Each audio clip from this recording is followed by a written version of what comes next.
এখন এই জয়ন্তীর টিকিট কেটে হাতিপোতা বাংলোর থেকে ফেরার পথে এই জয়ন্তীতে ঢুকলাম। একদম জয়ন্তীর কোর এরিয়া, ডিপ ফরেস্ট। দেখে দাও কিরকম কঠিন জায়গা। টিকিট কেটে টিকিটের ইয়েটাও দেখে দাও। টিকিটটা দেখে এখান থেকে আমরা টিকিট কেটে ঢুকছি। আমরা একদম পুরোপুরি লিগাল ওয়েতে ঢুকছি।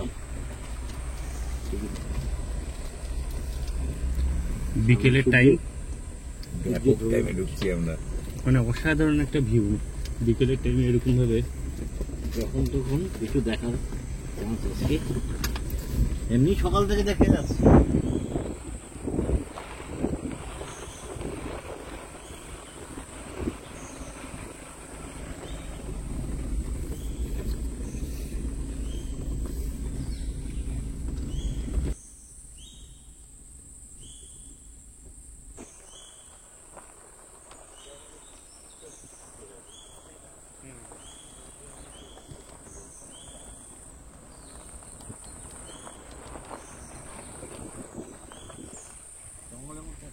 জঙ্গল কি এখানে শুধু এখানে শেষ? এখানে ফোন করে দেয় না, এখানে কেউ ঢুকে গেল। হ্যাঁ হ্যাঁ হ্যাঁ, এখানে এটাও গেট রাখছে।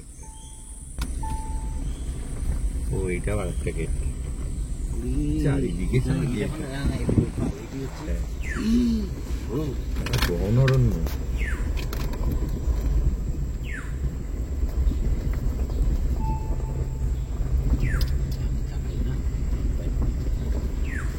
ক্যামেরা রেডি রাখি, কোন সময় বা কি মানে যে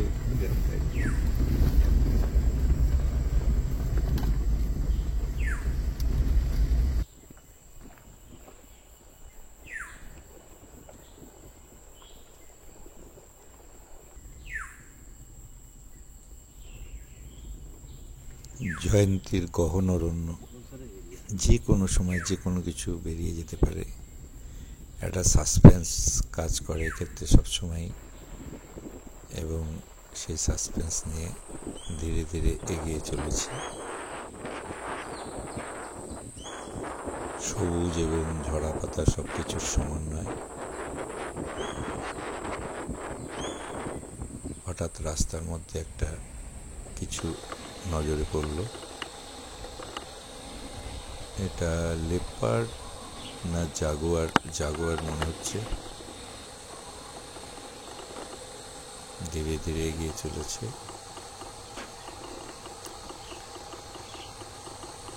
এটাকে একটু ক্যামেরা বন্দি করে নিলাম।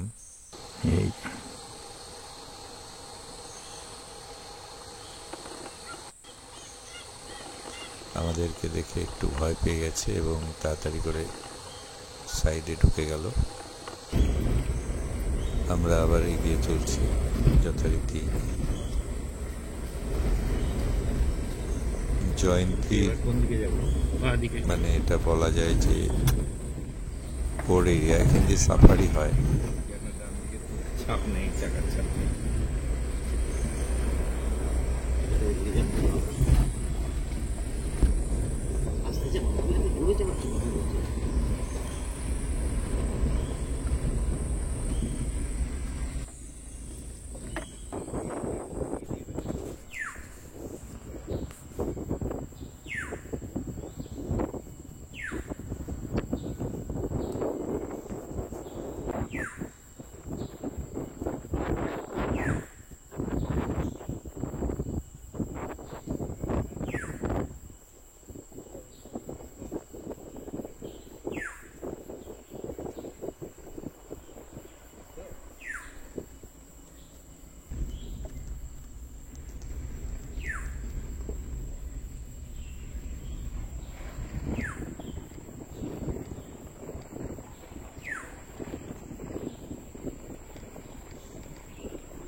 ধীরে ধীরে এগিয়ে চলেছি সেই জয়ন্তীর গহন অরণ্য।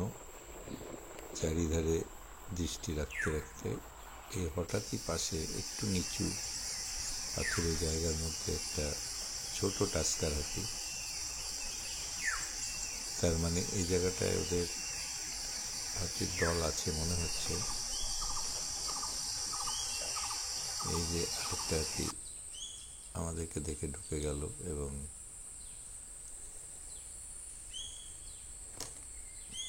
টাস্কার হাতিটা ছোট, টাস্কা একটু ছোট সাইজের মনে হচ্ছে। এটা সাইডে কিছু খাওয়া দাওয়া করছে।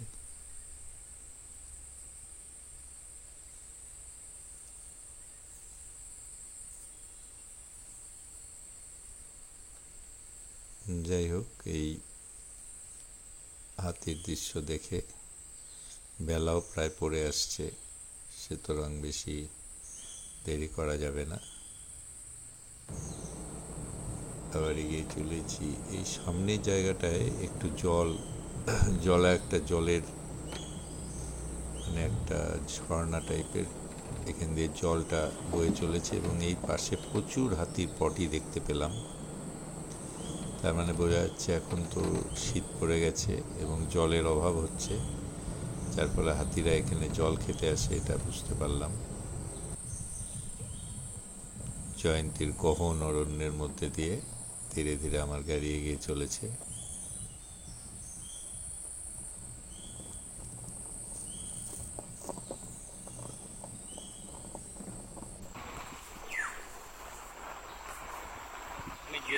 জয়ন্তীর যে ভিতরের জঙ্গল, সেটাকে আপনাদেরকে একটু বেশি করে দেখাচ্ছি, যাতে জঙ্গলের ভাইবসটা আপনারা একটু পেতে পারেন।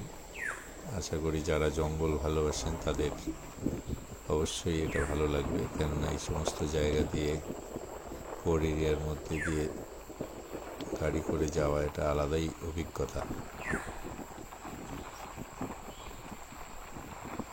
চূড়ান্ত অফরোডিং কিন্তু এই জায়গাটা একটু অফরোডিং আছে, আপ ডাউন, প্রচুর ভাঙাচোরা, তার মধ্যে দিয়ে ধীরে ধীরে আমি গাড়ি নিয়ে এগিয়ে চলেছি।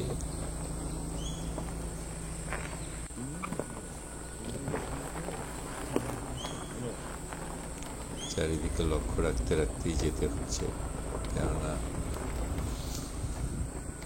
দেখতেই পাচ্ছেন বিভিন্ন জায়গায় বিভিন্ন রকমের অ্যানিমেল এই জয়ন্তীর জঙ্গলে সবসময় পাওয়া যায় এবং এক্সপেক্টও করা যায়। খুবই সুন্দর একটা জঙ্গল।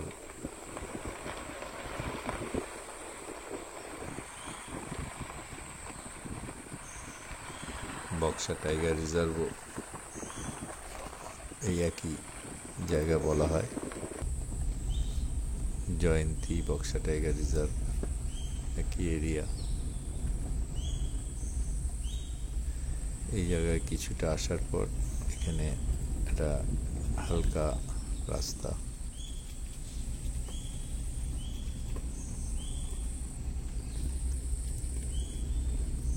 ধীরে ধীরে এগিয়ে চলেছি।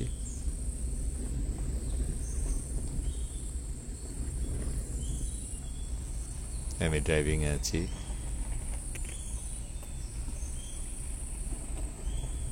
এই পাশে কিছুটা দূরে একটু নিচু নিচু একটা জায়গা, যেখানে মানে গজরাজদের আবার দেখা পেলাম।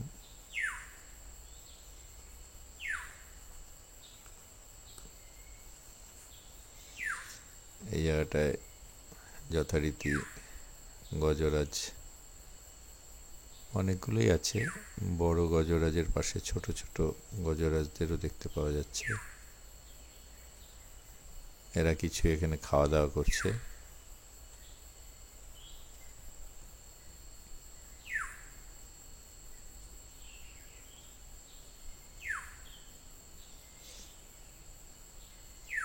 আমি একটু দাঁড়িয়ে দাঁড়িয়ে ক্যামেরা বন্দি করে নিচ্ছি।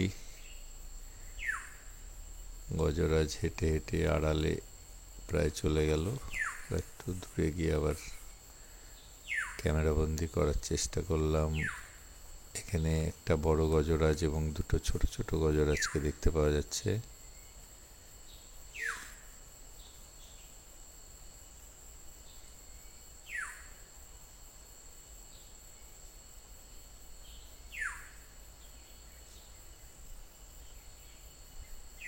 এরা জঙ্গলের ভিতরে, এদের দিনে প্রচুর পরিমাণে খাদ্যদ্রব্যের প্রয়োজন হয়, যেহেতু বডিটা একটু ভারী। একটা পূর্ণবয়স্ক হাতির মোটামুটি দিনে 200 কেজি খাবারের প্রয়োজন হয়, যার জন্য এদেরকে সবসময় খাবার সংগ্রহ করতে দেখতে পাওয়া যায়। যাই হোক, গজরাজরা এখন মুভমেন্ট করছে, মুভমেন্ট করে এক জায়গার থেকে আর এক জায়গায় চলে যাচ্ছে। হয়তো আমাদের উপস্থিতি টের পেয়ে চলে যাচ্ছে, হতে পারে। যাই হোক, আমরা আর গজরাজদের ডিস্টার্ব করব না। বেলাও প্রায় শেষ হতে চলেছে। এই আমরা একটু ভুল করে, মানে এই জায়গার রাস্তাটা খারাপ ছিল, আমি জানতাম না।